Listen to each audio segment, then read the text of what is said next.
Good morning, and thank you for coming to the 2022 PEP convening in person and on Zoom. My name is Yerong Park, and I'm a postdoc supporting the PEP initiative at SIGA.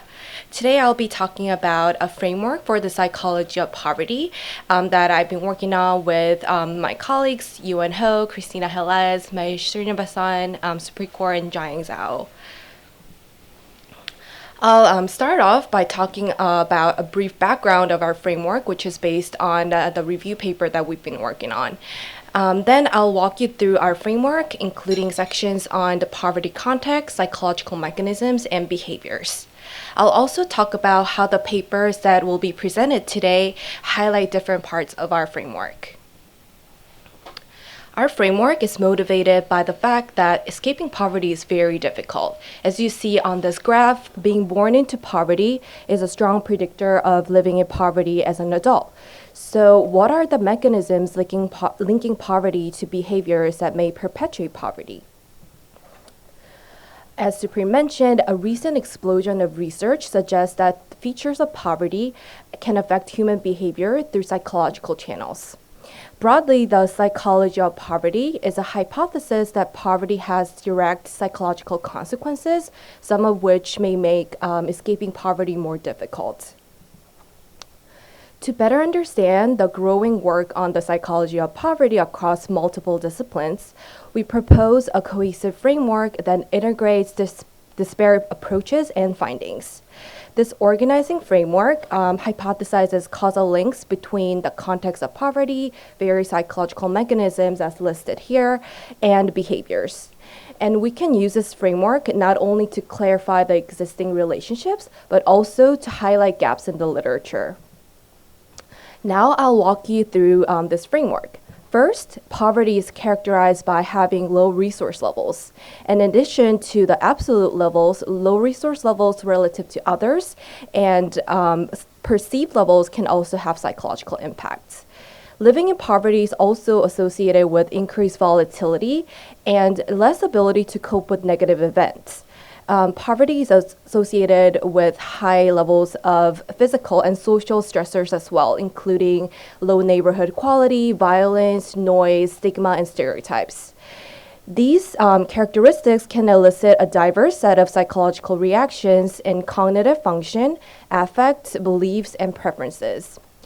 These reactions can then cause changes in a wide range of behaviors, including productivity, borrowing, savings, parenting, and health behaviors. And some of these behaviors may contribute to perpetuating poverty. Next, we'll look at psychological mechanisms that papers presented today cover, highlighted in red. First, poverty context can have impacts on various types of cognitive function. So these cognitive functions include attention, executive control, the ability to inhibit impulses to focus on tasks, and fluid intelligence, the ability to solve novel problems. In session 4 today, Claire Dequenois will present her paper showing that cash transfer can improve quality of sleep and cognitive performance. Research shows more nuanced contextual effects of poverty on cognitive function and behaviors. For example, in our first session, Monica Elwood-Lowe will talk about how children in poverty have different neural correlates of cognitive performance and academic achievement. Session 2 focuses on mental health and well-being. Both Gautam Rao and Daniel Bennett's papers show positive effects of psychological interventions on mental health, labor market outcomes, and health behaviors in India. We'll also hear about a few cash transfer studies that look at mental health, subjective well-being, educational attainment, and employment. We also have a great set of talks on aspiration, stigma, and beliefs today. A few papers focus on how changing people's aspirations can affect their educational investment, employment, and savings for people living in poverty. For example, Cecilia Mo's paper suggests that not only absolute levels of poverty, but also relative deprivation may impact behaviors. Social norms, stigma, and stereotypes associated with poverty also have important consequences on beliefs and behaviors. For example, a few papers show that children living in poverty may experience more internalized stigma and greater challenges for academic achievement, as their teachers and parents hold a more negative view of their ability to be successful in school. Finally, poverty can also have effects on preferences. For example, low resource levels and volatility associated with poverty may increase risk aversion and temporal discounting. Leandro Carvalho will talk about how genetic factors affect present focus, occupational and educational choices, and economic status. Thank you so much for listening. And now I'd like to open up for a brief discussion and welcome all questions and comments on this framework, as this is still a work in progress. And I'll just show our framework again to welcome any questions. Thank you.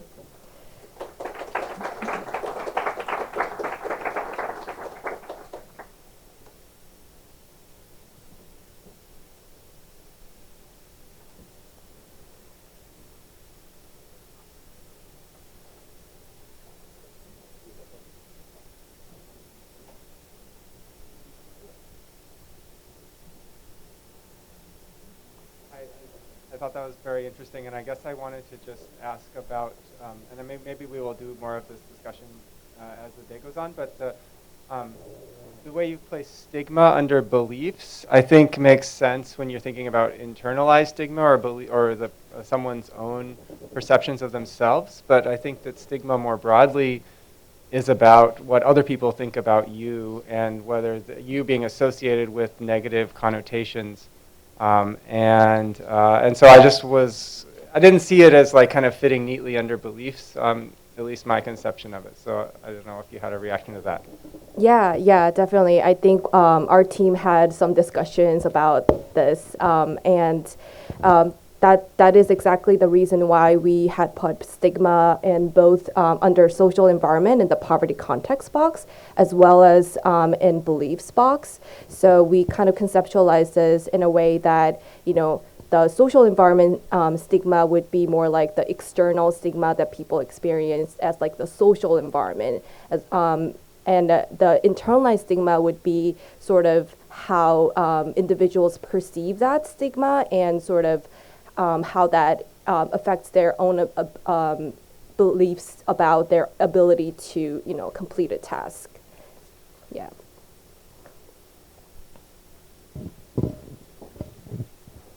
Thank you. No, sorry.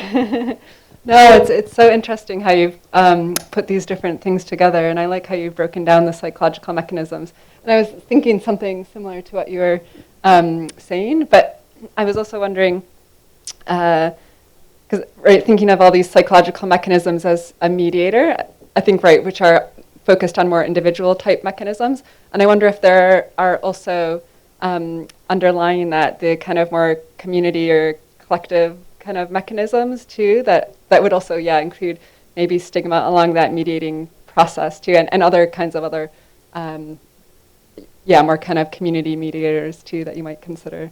Yeah, that's a really interesting point too. We sort of focused on the individual psychological mechanisms at play in this framework, but we definitely wanted to capture some of that in the social environment under like culture, norms, and things like that.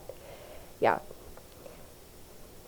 Maybe if I could extend that. I would be curious to hear what others, especially the social psychologists in the room, might think about it. But I think one way one could think about it is that the cultural and the social aspect of it is kind of what's embedded in your environment, but then ultimately psychologically you take those, but there is an internal process that the person uses that affects their individual decision-making and behavior. So that's why I know like the stuff in the middle appears individualistic, but not because in some sense I feel like it has to be, because then that's what produces the individual behavior. But certainly the social and the cultural are like so super important, and that's why that's in some sense the largest, on the left-hand side, like in terms of the sub-bullets. I don't know if that's a fair way to think about it, but that's kind of how we came down on it. I was thinking if there was also another layer of mediators like underlying that too. And what might those be? Like I'd be curious to hear your. Sorry. Oh, and sorry, can I say one more thing? Could you introduce yourself and your discipline if you wouldn't really speak up? It would be great to get to know who's in the role better. Sure, sorry. So yeah, I'm Sarah Evans-Lotsko from LSE, and I do, my discipline, I guess, is maybe public health. And yeah, maybe I was thinking, yeah, I have to think through it a bit more, but we've been trying to think about this, like even thinking of some interventions, how they might be, like I'm doing a lot of work around cash transfer interventions, how they might be impacting both these individual level factors, but maybe there are ways that they're affecting neighborhood level factors also.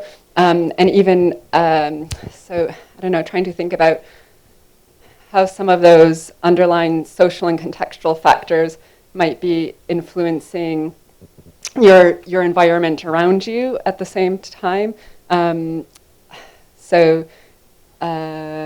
Maybe, you know, even the violence, for example, we know that, okay, that if you're living in an area with greater levels of violence, it's going to expose you potentially to more violence yourself and to a traumatic event.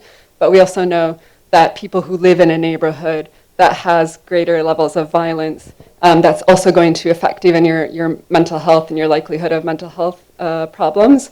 So just, yeah, trying to think if there are other kind of contextual or kind of more collective community mediators along that pathway at the same time. Yeah, not ignoring, I think it's great, and I think all those individual level factors make sense, just thinking if there's another layer.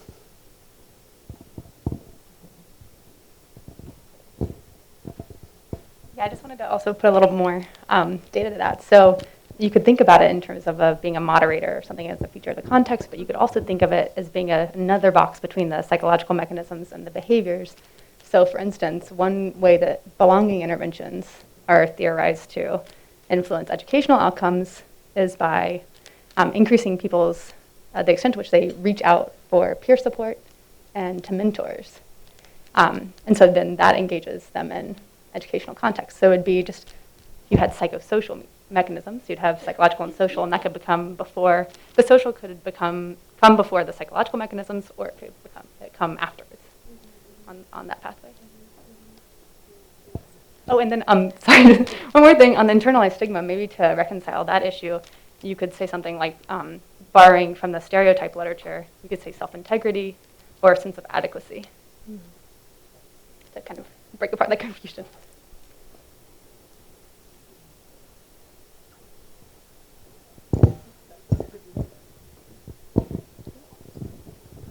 Hi, I'm Fiona Tofesch. I'm a PhD student from Bonn, Germany, and I'm a psychologist, I guess, but also trained a bit in economics. I have a question to the psychological mechanisms more broadly. So right now, they all look very kind of like negatively connotated to me. So as if poverty would lead to like a diminished cognitive functioning, like worse affective outcomes and stuff like that. Though there also is literature on like de-biasing or people falling less prey to like price searches, higher prices, stuff like that. So have you thought about like integrating also the positive effects of scarcity? Yeah, that's an excellent point. So for the sake of time, I didn't go into that detail in this presentation, but in our actual paper, we have like a little box dedicated to positive adaptations in the context of poverty and the strengths of people living in poverty. And so this framework might seem a little negative because we are focusing on the ways in which poverty can be perpetuated over time through these psychological mechanisms and behaviors, but definitely we can't ignore the positive adaptations of people living in poverty. Yeah. Thank you.